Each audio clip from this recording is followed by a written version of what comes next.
예, 여러분 안녕하세요. 전기를 설명해주는 남자 전설남의 임정빈입니다. 자, 오늘의 주제 보도록 하겠습니다. 자, 오늘의 주제는 저희가 태분항의 정리를 좀 얘기를 드리려고 합니다.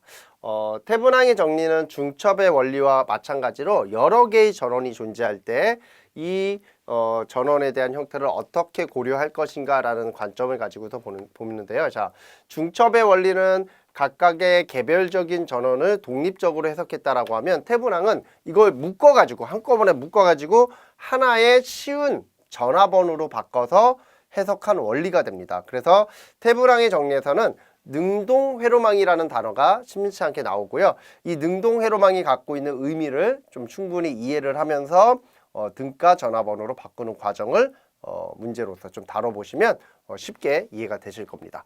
자, 태분항의 정리를 보시면, 자, 태분항에서 능동회로망이라는 단어가 나옵니다. 그럼 이 능동회로망이라는 게 뭐냐라는 거죠. 이 능동회로망. 자, 우리 수동적이다, 능동적이다 이런 단어 들어보셨죠? 수동과 능동적, 수동적, 능동적. 자, 수동적이다라는 건 뭐냐면 남이 시켜야 하는 걸 우리는 수동적이라고 합니다. 그러면 능동적이다 이거는 뭐냐면 남이 시키지 않아도 내가 알아서 일을 하는 사람, 일을 찾아서 하는 사람, 이런 사람을 우리는 능동적이다 이렇게 표현하죠. 예, 그래서 수동적인 것과 능동적인 것 누가 더 나은가 이거는 뭐 경우에 따라 다릅니다. 예, 때론 시켜서 하는 것만 하는 그러한 경우가 더 좋을 때가 있고요. 때론 예, 자기가 알아서 예, 일을 찾아서 해야 될 때가 좋을 때가 있어요. 이건 눈치가 좀 빨라야 돼요. 예, 그래서 너무 능동적이어도 너무 수동적이어도 사회생활하는 데는 지장이 있다라는 걸 좀 기억을 하시고요. 우리는 능동회로망이죠. 그러면 능동이라는 건 뭐다?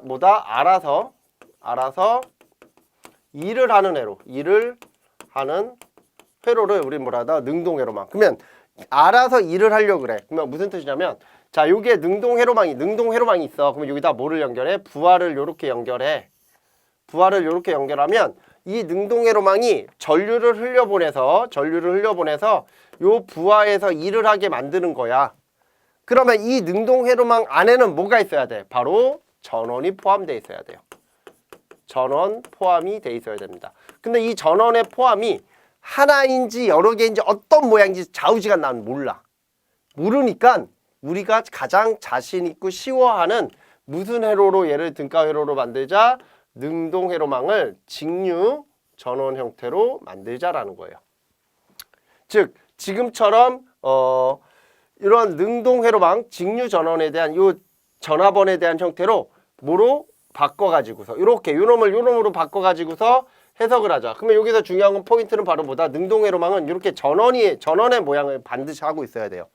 지금 얘는 교류를 기준으로 해서 저희가 표현을 했고요. 지금 이 모양은 직류를 기준으로 해서 표현을 합니다. 그러면 결국에 태분항의 정리는 이 얘기입니다. 태분항은 여러 개의 전원들이 포함되어 있는 굉장히 복잡한 회로가 있다. 그러면 그 복잡한 회로도 결국에는 자 굉장히 복잡한 회로도 결국에는 뭐가 되는 겁니까? 전원과 뭐다? 부하다라는 거예요. 그러면 자, 부하가 복잡할 가능성이 크냐 아니면 전원이 복잡할 가능성이 크냐? 바로 전원이 복잡할 가능성이 크다. 이게 이놈이 복잡한 거예요. 그래서 이 복잡한 전원을 뭐로 바꾼다? 등가 전화번호로 바꾸는 거예요. 이걸 태분항의 정리라고 합니다. 태분항의 정리의 원리는 바로 이 부분에 있어요. 그래서 요거를 잘 머릿속에 집어넣으시면 돼요. 그러면 자, 내가 만약에 전원을 하나 설계. 자, 저기는 그림 안 쓰고 제가 새로 그릴 거예요. 예. 전원을 이렇게 하나 설계했어. 자, 이게 전원이라고 할게요. 건전지가 이렇게 있어. 그리고 이 건전지는 내부 저항이 있다라고 할게요. 그럼 이게 AB죠. 그럼 얘가 등가로 그려지면 이런 모양이 되는 거예요.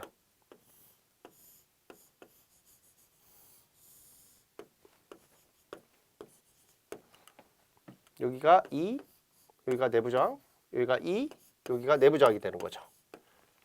그죠? 예, 그러면 자 봐봐요. 내가 만약에 AB 양단에 있는 이 저항을 측정하고 싶어. 요 R, 스몰 r을 측정하고 싶어. 그러면 요 AB 양단에 뭐를 연결해? 테스터기를 연결해. 자, 이렇게 테스터기, 얘가 얘니까 등가 이러니까 테스터기를 연결해. 그러면 테스터기가 저항을 측정을 해야 되겠죠. 근데 이 상태에서는요, 요 방향으로 전류가 흘러가질 못해요. 테스터기 전류가 흘러가질 못해. 그래서 저항이 측정이 안 돼요, 실제. 그래서 전원이 있는 회로에서는 저항이 측정이 안 되는 이유가 거기에 있습니다. 전류가 흘러야 저항을 측정할 거 아닙니까? 전류와 전압의 B가 저항이니까. 그죠? 그러니까 전류가 흐르지 못하기 때문에 저항을 측정하지 못해. 그러면 이때 요 저항, 요 R을 측정하기 위해서는 전원을 제거해야 돼. 근데 얘의 기준은 뭐야? 등가 전압원이잖아. 등가 전압원이니까 이 등가 전압원은 단락을 시켜서 전원을 제거합니다. 얘도 이렇게 단락을 시켜서 전원을 제거합니다. 그러면 결국에 AB 양단에서 보여지는 RAB가 내부 저항이 되는 거죠. 이렇게 저항을 구할 수가 있는 거예요. 집에서 만약에 내가 실험을 한다 그러면 우리 건전지 1.5V짜리 두고요. 밑에다 저항 하나 달아놓고 이 저항을 측정하려고 그래요. 그러면 우리는 항상 이렇게 측정하면 안 나와요. 이렇게 테스터기 측정하면 안 나오고요. 여기를 이렇게 찍으면 나와. 이 얘기는 여기를 찍었다라는 거 결국에 뭐야? 이렇게 만드는 회로예요. 그죠? 자, 이번 두 번째. 자, 이번에는 반대로 이거 살려야 되니까 반대로 전압을 측정할 거야. 자, 이번엔 내가 여기 AB 양단에 걸리는 전압을 측정할 거야. 그럼 요 AB 양단에 걸리는 요 전압은 요 AB를 개방을 시키는 상태에서 측정을 해야 돼. 여기 개방을 시켜. 즉 건전지의 전압 측정할 때 개방 단자로 측정을 하겠죠. 개방을 시켜. 그러면 개방을 시키면 결국에 뭐가 돼? 요 VAB가 이와 같은 거죠. 그래서 요 VAB 전압은 이와 같게 되어 있습니다. 됐죠? 자, 요렇게 구해내는 게 결국에 뭐다? 태분항이 정리가 되는 거예요. 태분항은 요런 형태로 해서 실제 등가 전압원에 대한 모양을 표현해야 된다라는 거죠. 그러면 이 등가 전압원에 대한 모양을 어떻게 표현할 것인가 실예를 하나만 들어드릴게요. 적용 예제 보도록 하겠습니다. 자, 적용 예제 보시면 이게 태분항이 정리해서 가장 대표적으로 나오는 전원의 모양인데요. 태분항의 정리는 이거예요. 자, 얘는 부하는 연결하지 않은 거예요. 지금 이게 전원인 거야. 이게 전원. 전원의 모양이 이렇게 T 모양으로 되어 있는 거죠. 이 모양을 그대로 여기다 부하를 연결해서 해석하면 이 해석이 이 부하에다 연결하면 15매 부하를 연결하면 해석이 어렵기 때문에 얘를 어떤 모양으로 이렇게 등가 전압원으로 바꾸겠다라는 거예요. 이게 태분항이죠. 그러면 저희가 아까 요 양단의 저항을 먼저 측정한다 그랬죠. 그래서 저항 RAB는 결국에 뭐다? 내부 저항 R과 같다 그랬죠. 그러면 여기다 테스터기를 연결을 하는 거야. 테스터기를 연결해서 저항을 측정하려고 그러면 여기를 단락을 시켜야 되겠죠. 그러면 여기가 단락이 되는 거야. 그쵸? 그러면 이때 전류의 방향이 곧 뭐다? 저항이 합성 방향이 돼. 그러면 전류가 이렇게 가잖아.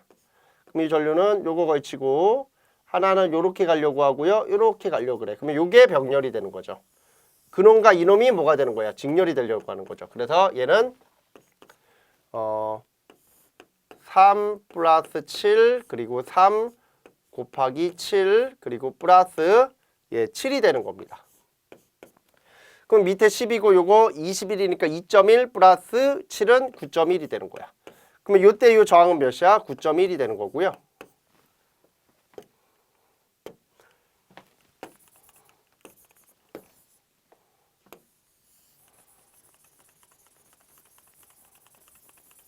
자, 이번에는 전원 전압을 구할 거예요. 그럼 전원 전압은 여기를 개방을 시켜.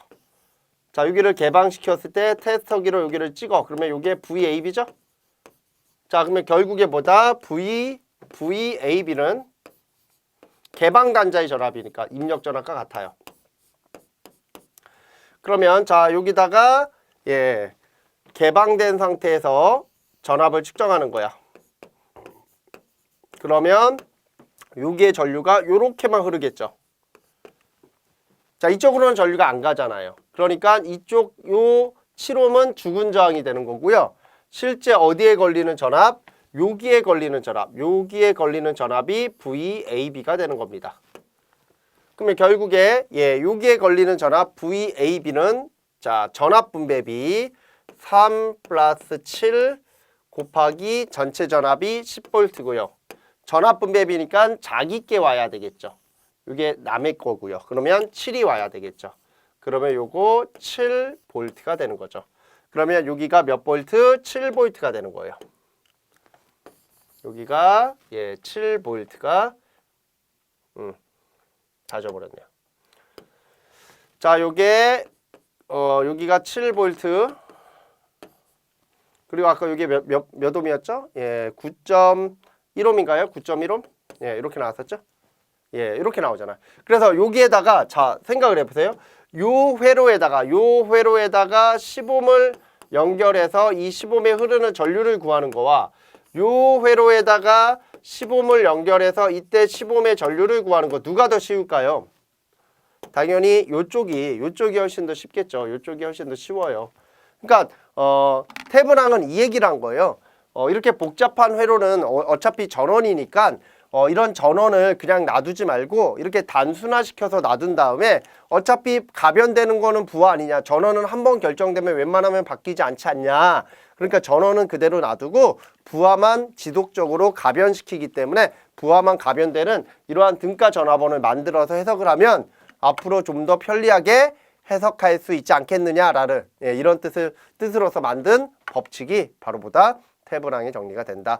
자, 이렇게 정리를 하시면 됩니다. 그래서 태분항의 정리는 어떻게 보면은 중첩의 원리하고는 조금 다른 각도의 원리가 됩니다. 중첩은 그 회로를 있는 그대로 받아들여서 개별적으로 전원들을 각각 인가를 해서 전류를 구한다라고 치면 태분항은 그거 힘들어. 그렇게 하지 말고 그냥 전원 몽태기로 다 하나로 만들어 버려. 그리고 나서 부하 연결했을 때마다 이 부하 전류를 구해. 이게 더 합리적일 거야 라는 방법이죠. 그러니까 장기적인 측면에서는 태분항이 훨씬 더 유리한 부분들이 있고요. 단기적으로 딱딱 하나씩 구해낼 때는 중첩이 좀 더 유리한 부분들이 없지 않아 있다.